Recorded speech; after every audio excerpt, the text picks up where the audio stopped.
आज का हमारा टॉपिक है वाक्य भेद। इसके पहले वाले कक्षा में हम लोग वाक्य भेद के बारे में हम लोग पढ़ लिए हैं। उसमें हम लोग ये चीज़ देख लिए हैं वाक्य के कितने तत्व होते हैं। ठीक है, तो वाक्य के 6 तत्व होते हैं, उसके बारे में हम लोग देख लिए हैं। और वाक्य के अंग कितने होते हैं? 2 होते हैं, तो उसके बारे में हम लोग देख लिए हैं। और आज हम लोग पढ़ेंगे वाक्य के कितने भेद होते हैं, उसके बारे में हम लोग आज देखने वाले हैं। ठीक है, तो वाक्य के कितने भेद होते हैं उसके बारे में देखेंगे। तो देखिए, वाक्य के भेद। वाक्य अनेक प्रकार के हो सकते हैं, उनका विभाजन हम 2 आधारों पर कर सकते हैं। ये वाक्य अनेक प्रकार के हो सकते हैं, लेकिन हम उनका विभाजन कितने आधारों पे कर सकते हैं? 2 आधारों पर हम लोग कर सकते हैं। एक है अर्थ के आधार पे, ठीक है, अर्थ के आधार पे वाक्य के भेद। ठीक है, उसके बाद में फिर दूसरा है रचना के आधार पे वाक्य के भेद। तो आज हम लोग अर्थ के आधार पे वाक्य के भेद को हम लोग विस्तार से देखने वाले हैं। उसके बाद में फिर आगे हम लोग रचना के आधार पे वाक्य के कितने भेद होते हैं उसके बारे में हम लोग देखने वाले हैं। ठीक है, तो हम लोग देखेंगे आज अर्थ के आधार पे वाक्य कितने प्रकार के होते हैं। निम्नलिखित 8 प्रकार के होते हैं। ठीक है, अर्थ के आधार पे वाक्य के निम्नलिखित 8 भेद हैं। ठीक, उसमें देखिए सबसे पहले क्या है? विधानवाचक वाक्य। ठीक है, विधानवाचक। ठीक है, तो विधानवाचक वाक्य हम लोग किसे कह सकते हैं? ठीक, उसके बारे में हम लोग देखने वाले हैं। जिन वाक्यों में क्रिया करने या होने की सूचना मिले। ठीक है, मतलब ऐसा वाक्य जिसमें क्रिया करने या होने की संभावना होने की सूचना मिले, उन्हें हम लोग क्या वाक्य कह सकते हैं? विधानवाचक वाक्य। ठीक है, विधानवाचक वाक्य के बारे में समझ में आ गया होगा। विधानवाचक मतलब क्या है? जिन वाक्यों में क्रिया के करने या होने की सूचना मिले, ठीक है, उसको हम लोग विधानवाचक वाक्य कह सकते हैं। उदाहरण यहाँ पे देखिए, जैसे मैंने दूध पिया। ठीक है, मतलब यहाँ पे क्रिया हो रहा है। ठीक है, मतलब यहाँ पे क्रिया होने का संभावना है, या यहाँ पे होने की सूचना, मतलब मैंने दूध पिया, मतलब यहाँ पे दूध पी लिया, मतलब क्रिया हो गया। ठीक है, फिर यहाँ दूसरा उदाहरण देखिए, वर्षा हो रही है, मतलब यहाँ क्रिया अभी हो रही है। ठीक है, मतलब वर्षा अभी हो रही है, मतलब क्रिया यहाँ होने की सूचना मिल रहा है। ठीक है, फिर आगे है राम पढ़ रहा है, यहाँ पे पढ़ने का क्रिया होने का संकेत मिल रहा है या सूचना मिल रहा है। ठीक है, तो विधानवाचक वाक्य में क्या होता है? क्रिया के करने या होने की सूचना मिले, वैसे वाक्य को हम लोग कौन से विधानवाचक वाक्य कहेंगे। ठीक है, उसके बाद में फिर दूसरा जो वाक्य का प्रकार है उसको हम लोग देखेंगे। दूसरा है निषेधवाचक वाक्य। ठीक है, निषेध मतलब क्या होता है? निषेध मतलब अंग्रेजी में उसको क्या कहेंगे? निषेधवाचक को नेगेटिव। ठीक है, मतलब ना मतलब ना होने की संभावना या ना होने का भाव प्रकट होगा। ठीक है, तो देखिए, जिन वाक्यों से कार्य ना होने का भाव प्रकट होता है उन्हें क्या कहेंगे? निषेधवाचक वाक्य कहेंगे। ठीक है, निषेधवाचक वाक्य समझ में आ गया होगा। जिन वाक्यों से कार्य ना होने का भाव प्रकट होता है, ठीक है, उसे निषेधवाचक वाक्य कहते हैं। जैसे यहाँ पे उदाहरण देखिए, मैंने दूध नहीं पिया। ठीक है, नहीं यहाँ पे निषेधवाचक है। ठीक है, निषेध यहाँ पे ना होने का भाव प्रकट हो रहा है या नहीं का। ठीक है, तो मैंने दूध नहीं पिया, मतलब यहाँ पे निषेधवाचक है। ठीक है, उसके बाद में फिर दूसरा उदाहरण है, मैंने खाना नहीं खाया, तुम मत लिखो।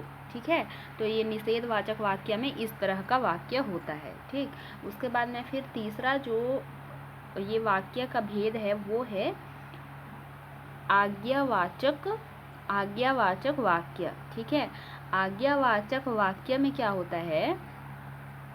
जिन वाक्यों से आज्ञा, प्रार्थना, उपदेश आदि का ज्ञान होता है उन्हें हम लोग क्या कहेंगे? आज्ञावाचक वाक्य कहते हैं। ठीक है, मतलब ऐसा वाक्य जिसमें से आज्ञा, प्रार्थना, उपदेश आदि का ज्ञान होता है उन्हें आज्ञावाचक वाक्य कहेंगे। ठीक, जैसे यहाँ पे उदाहरण देखिए, बाजार जाकर फल ले आओ, मतलब यहाँ पे आज्ञा मिल रहा है कि बाजार जाके, ठीक है, बाजार जाकर क्या ले आओ, फल ले आओ, मतलब आज्ञा मिल रहा है, ठीक है। उसके बाद में फिर दूसरा उदाहरण देखिए, मोहन तुम बैठकर पढ़ो, यहाँ पे भी आज्ञा, ठीक है, बड़ों का सम्मान करो, ठीक। तो ये सब क्या है, आज्ञावाचक वाक्य है, ठीक है। उसके बाद में फिर चौथा वाला जो भेद है उसके बारे में हम लोग देखेंगे। तो देखिए चौथा वाला मतलब ये वाक्य का जो भेद है वो चौथा भेद क्या है, प्रश्नवाचक वाक्य, ठीक है। प्रश्नवाचक वाक्य किस तरह का वाक्य होता है, देखिए प्रश्नवाचक वाक्य में क्या होता है, जिन वाक्यों से किसी प्रकार का प्रश्न पूछने का ज्ञान होता है, ठीक है। मतलब प्रश्नवाचक वाक्य में किसी भी प्रकार का प्रश्न पूछने का ज्ञान होता है, उन्हें हम लोग क्या कहेंगे, प्रश्नवाचक वाक्य कहते हैं, ठीक है। जैसे यहाँ पे उदाहरण देखिए, सीता तुम कहाँ से आ रही हो, ठीक है। मतलब ये उदाहरण देखिए, सीता तुम कहाँ से आ रही हो, मतलब यहाँ पे सीता को प्रश्न किया जा रहा है कि तुम कहाँ से आ रही है, ठीक है, आ रही हो, ठीक। तो ये है प्रश्नवाचक वाक्य। उसके बाद में फिर दूसरा उदाहरण देखिए, तुम क्या पढ़ रहे हो, ठीक है, तुम क्या पढ़ रहे हो, क्या पढ़ रहे हो मतलब यहाँ पे प्रश्नवाचक है, ठीक। उसके बाद में फिर रमेश कहाँ जाएगा, ठीक है, रमेश कहाँ जाएगा, मतलब यहाँ पे भी प्रश्नवाचक है, ठीक है। तो इस तरह का वाक्य प्रश्नवाचक वाक्य कहलाता है। उसके बाद में फिर अगला जो भेद है वो है इच्छावाचक, ठीक है। इच्छावाचक वाक्य, किस तरह का वाक्य को इच्छावाचक वाक्य कहेंगे, देखिए जिन वाक्यों से इच्छा, आशीष एवं शुभकामना आदि का ज्ञान होता है, ठीक है। मतलब ऐसा वाक्य जिससे आशीष और शुभकामना आदि का ज्ञान होता है, उन्हें इच्छावाचक वाक्य कहते हैं। जैसे देखिए तुम्हारा कल्याण हो, ठीक है, तुम्हारा कल्याण हो, इसमें देखिए इसमें क्या है, इसमें आशीष या इसमें शुभकामना में शुभकामना का ज्ञान हो रहा है, तुम्हारा कल्याण हो, ठीक है। मतलब शुभकामना, यहाँ शुभकामना का बोध हो रहा है या शुभकामना का भाव इसमें प्रकट हो रहा है, ठीक है। उसके बाद में फिर आज तो मैं केवल फल खाऊंगा, ठीक है। उसके बाद में फिर भगवान तुम्हें लंबी उम्र दे, ठीक है। मतलब इसमें इच्छावाचक का भाव हो रहा है, ठीक। उसके बाद में फिर अगला जो भेद पढ़ेंगे उसमें है संकेतवाचक, ठीक है। संकेतवाचक वाक्य, संकेतवाचक वाक्य हम लोग ऐसा वाक्य को कह सकते हैं जिन वाक्यों में से संदेह या संकेत बोली, संदेहवाचक में ना, संदेहवाचक वाक्य में देखिए जिन वाक्यों से संदेह या संभावना व्यक्त होती है, ठीक है, उन्हें हम लोग क्या कहेंगे, संदेहवाचक वाक्य कहते हैं, ठीक है। मतलब ऐसा वाक्य जिसे जिन वाक्यों से संदेह या संभावना व्यक्त होती है, उन्हें हम लोग क्या कहेंगे, संदेहवाचक वाक्य कहते हैं, ठीक है। यहाँ पे उदाहरण देखिए, शायद शाम को वर्षा हो जाए, ठीक है। मतलब यहाँ पे संदेह हो रहा है, शायद, शायद मतलब संदेह है, शायद शाम को वर्षा होगी, मतलब एकदम मतलब निश्चित नहीं है, ठीक है। मतलब संदेह है यहाँ पे कि शायद शाम को वर्षा हो जाए, ठीक। उसके बाद में फिर दूसरा उदाहरण है, वह आ रहा होगा, ठीक है, वह आ रहा होगा, मतलब इसमें भी संदेह है, ठीक है। मतलब निश्चित नहीं है कि वह आ ही रहा है, मतलब वह आ रहा होगा, मतलब आ भी रहा होगा या नहीं भी आ रहा होगा, ठीक है, इसमें संदेह है। पर हमें क्या मालूम, ठीक, हो सकता है राजेश आ जाए, इसमें भी देखिए संदेह है, ठीक है। उसके बाद में फिर अगला जो भेद है वो क्या है, विस्मयवाचक, ठीक है। विस्मयवाचक वाक्य, हम लोग विस्मयवाचक वाक्य किसको कहेंगे, जिन वाक्यों से आश्चर्य, घृणा, क्रोध, शोक आदि भाव की अभिव्यक्ति होती है, ठीक है। मतलब जिन वाक्यों से हम लोगों को आश्चर्य, घृणा, क्रोध, शोक आदि भावों की अभिव्यक्ति होती है, उन्हें हम लोग विस्मयवाचक वाक्य कहेंगे। ये विस्मयवाचक वाक्य कहते हैं। ठीक है, विस्मयवाचक वाक्य समझ में आ गया होगा। विस्मयवाचक वाक्य किसको कहेंगे? जिन वाक्यों से आश्चर्य, घृणा, क्रोध, शोक आदि भावों की अभिव्यक्ति होगा, उसे हम लोग क्या कहेंगे? विस्मयवाचक वाक्य कहेंगे। जैसे यहाँ पे देखिए, वाह कितना सुंदर दृश्य है। देखिए यहाँ पे वाह कितना सुंदर दृश्य है। ठीक है, यहाँ पे आश्चर्य हो रहा है। ठीक है, उसके बाद में फिर दूसरा उदाहरण देखिए, हाय उसके माता पिता दोनों ही चल बसे। यहाँ पे क्या हो रहा है? शोक का भावना यहाँ पे अभिव्यक्त हो रहा है, शोक का भाव अभिव्यक्त हो रहा है। ठीक है, उसके बाद में फिर आगे उदाहरण है, तुमने बहुत अच्छा काम किया। ठीक है, ये भी एक विस्मयवाचक वाक्य ही है, तुमने बहुत अच्छा काम किया।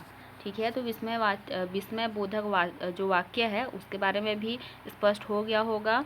उसके बाद में फिर अगला जो हम लोगों का ये जो भेद है, ये 8वां भेद है। ठीक है, मतलब अर्थ के आधार पे वाक्य के कितने भेद होते हैं, ये मतलब परीक्षा में पूछा जाता है। ठीक है, तो वाक्य के देखिए, वाक्य के 2 भेद होते हैं। ठीक है, वो एक है अर्थ के आधार पे वाक्य के भेद, और एक है रचना के आधार पे भेद। ठीक है, तो कभी कभी ये मतलब पूछा जाता है परीक्षा में कि अर्थ के आधार पे वाक्य के कितने भेद होते हैं। ठीक है, तो अर्थ के आधार पे यदि वाक्य के भेद पूछा जाए तो आप लोगों को 8 बताना है, और रचना के आधार पे वाक्य के भेद यदि पूछा जाता है तो उसमें हम लोग आगे पढ़ेंगे, तो रचना के आधार पे वाक्य के 3 भेद होता है। ठीक है, तो ये अलग अलग चीज़ आप लोगों को ध्यान में रखना है। ठीक है, तो हम लोगों का ये जो 8वां अर्थ के आधार पे वाक्य का जो भेद है, 8वां भेद, वो है संकेतवाचक। ठीक है, ये संकेतवाचक वाक्य किसको कह सकते हैं? देखिए, जिन वाक्यों से संकेत का बोध होता है। ठीक है, मतलब जिन वाक्यों से संकेत का बोध होता है, यानी एक क्रिया का होना दूसरी क्रिया पर क्या होता है? निर्भर होता है, उन्हें हम लोग क्या कहेंगे? संकेतवाचक वाक्य कहते हैं। ठीक है, जैसे यहाँ पे देखिए, यदि परिश्रम करोगे, ये एक वाक्य हो गया। ठीक है, मतलब यदि परिश्रम करोगे तो अवश्य सफल होगे।